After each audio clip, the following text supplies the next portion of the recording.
Hello everyone, and I hope we're all doing very well on this fine day or night whenever you come to watch this video. This is just a short video to illustrate ways in which new players can defend against the rush. Now, the rush in Deathmatch is something which is feared by new players and experts alike because it has the ability to end the game very shortly. Typically, the majority of games are won and lost within the first 10-15 minutes. Which is strange because the early part of the game is one which is subject to the most set rules and patterns, so such as building the correct amount of buildings, houses to ensure that you continue unit production, etc., protecting your villages and beginning your nascent economy. Now, learning these early rules allows players to survive long enough to begin to strategize and use tactics such as map control, raiding, etc., doubling up on the opponent, forward castling. So in this video, hopefully what I'm going to illustrate is how to get past these first early minutes of the game without being swamped by units. So the early first 10 seconds, protecting your villages against the scouts, and also ensuring that as you expand your economy and you expand your infrastructure outwards, you are protecting your units and villages as you do so. The reason why I'm making this video, there's a huge bunch of resources out there, Spirit of the Law, Zero Empires, etc., which focus on many of the minutiae and aspects of the game which are applicable to both Deathmatch and Random Map. But for particularly Deathmatch players, I do see that with the large skill gap between new and expert players, Deathmatch players can be obliterated within a minute and a half of the game, or even less, and they don't understand or they don't learn how to pick up the key skills that allow them to survive into the mid and late game areas. So as you can see here, we've got a mine start, which is actually with 4 villagers, but what you want to be doing there is you want to be queuing your villagers at the town centre on the first instance, putting a villager on house, one on the stable on barracks, another on the other barracks, and you want to send your scout at the bush. You want to practice this over and over and over again until you can get there within 10 seconds of the initial play. Ways of doing this is by using hotkeys, which is you can find in the options, or if you have a customizable mouse, you can tune your town centre to one of the buttons, or in other ways. This is crucial. The next stage of the game generally occurs after you've built your first house, and you'll find that the scout that you've sent away will be reciprocated in turn by your opponent. They will also be sending a scout into your base. And in these sort of situations, this is something that I particularly struggled myself with. You need to be careful and you need to be intelligent in how you construct your buildings and guide your villagers. So as you can see from this video here, the enemy scout is approaching. You don't have enough time to really shield your villagers in terms of building buildings around. So one of the things that you can do is you can select your villager, press G, garrison it in your town centre. Now what this does is it actually makes your scout, the enemy scout, attack the town centre itself, as you can see right there, attacking the town centre, which then requires the opponent to do additional micro to try and repurpose the villager. What you can do there then is you can then focus on your own scout while he's doing that, and it buys you the extra time.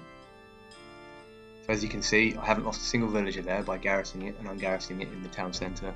I'm able now to construct the typical crescent moon formation, which protect your villagers from further attacks. And that is important because having your villagers safe at the start gives you that exponential growth over your opponent if you manage to take some of his villagers away from him. That is of great advantage to you. So the next stage that I'm going to look at is clumping.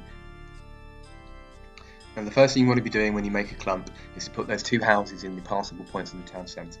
This allows you then to create a crescent moon around your town centre of buildings, which then enables you to protect your villagers from the incoming rush.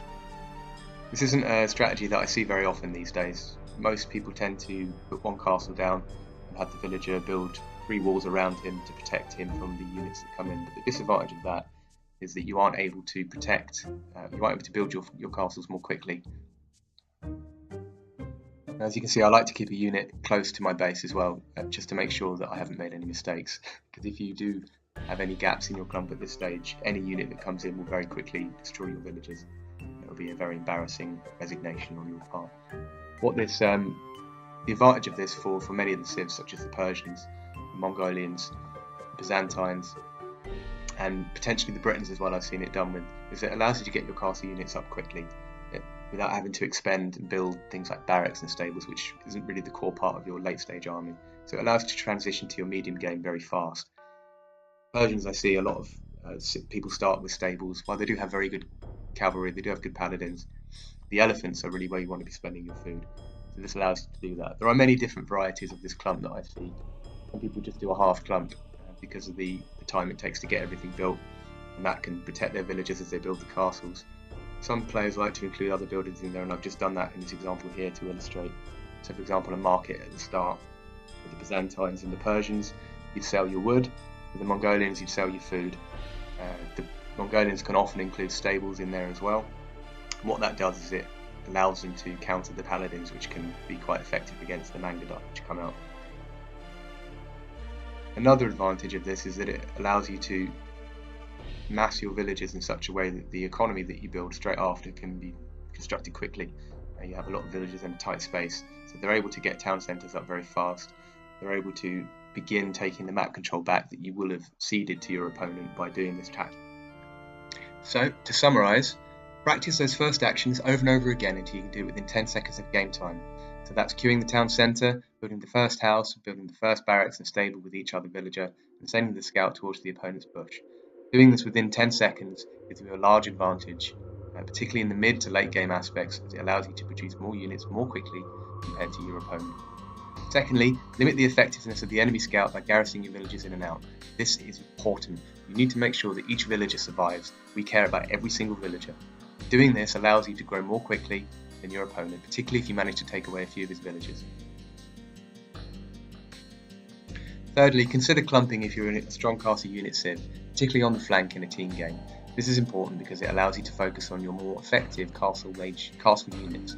So this is, for example, the Persians, the Mongolians, the Britons, and potentially the Byzantines as well. Finally, practice. Learning to survive the first 5 minutes is essential to improve. Do not be disheartened if you are defeated within the first few minutes. The fine margins exist at the very start of the game. In practicing this, you will allow yourself to survive for longer and enjoy more of the game. I hope this was useful. Please like and subscribe if you enjoyed the video. Thank you.